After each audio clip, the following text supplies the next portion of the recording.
I play Clementine Churchill, who was married to Winston Churchill throughout his life. They met when she was quite young, and they had a very stormy.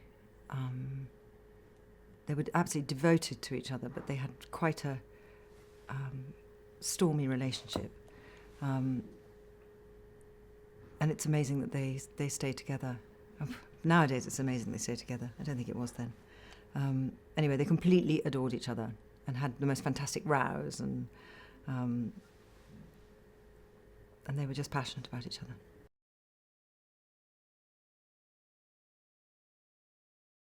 I think he would have been successful without her, but I think when he says in one of his letters that he wouldn't have been able to live through the war without her by his side. And I think that she, without being the brains behind the brawn, not at all, she was very, very supportive and very, she had very strong ideas about politics and about what should be done in the world and how things should be run.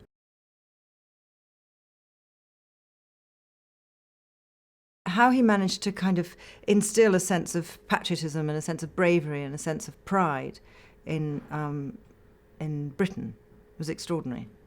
But his first speeches, for example, the famous speeches that he made in the House of Lords, in the House of Commons rather, they weren't impressed at all. But the people, when he spoke on the radio to the people, they really drank his words, and he became very popular like that. He was a very, very, very brilliant man with a lot of quite complicated things going on inside him. A very complicated human being and a brilliant politician. He had a passion for things like at Chartwell, and he had a passion for bricklaying, and that was his way of relaxing. We'd go and build a wall and build a cottage. And he was a painter, but his paintings are very valuable now. He obviously wrote so many words. It was extraordinary, the amount of, the number of books he wrote, and very learned things, histories, and it's extraordinary, and just never stopped. Very, very powerful brain.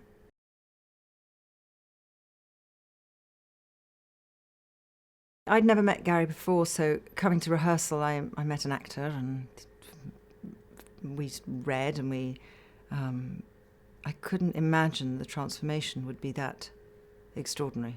I mean, it's sort of a shock every time.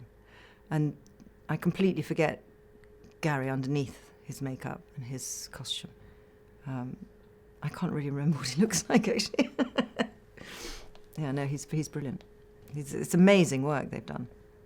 To transform Gary Oldman to Winston Churchill is extraordinary. In fact, we even fooled one of the experts, because we had a chap, I can't remember his name, so we'll have to be careful about who it is, but one of the historians saw the pictures of Gary Oldman as Churchill on the wall and said, "Oh, those are interesting. Where did you find those?" And we said, "It's the actor."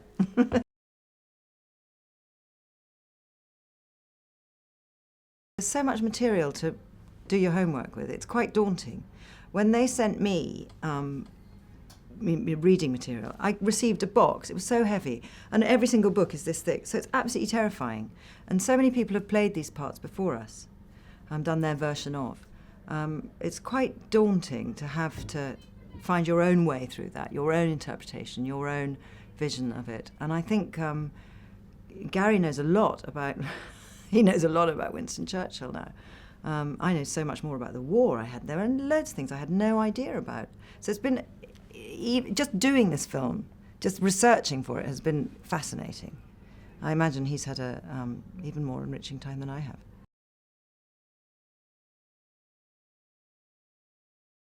I've always wanted to work with him since I saw Pride and Prejudice. That was him, wasn't it? I thought it was a brilliant, brilliant, brilliant adaptation, and then of course Atonement being, I'd loved Atonement, it was wonderful. So I'm very excited about actually managing, after a long time, being able to work with him.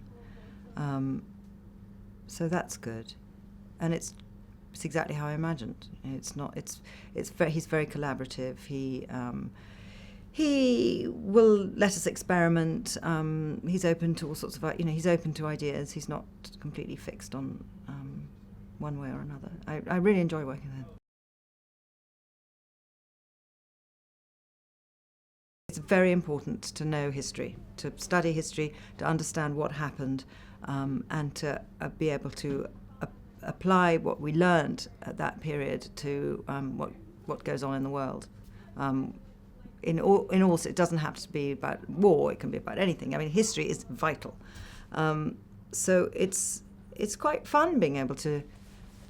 It's fun for me just being able to learn about all this stuff, because I really don't know anything.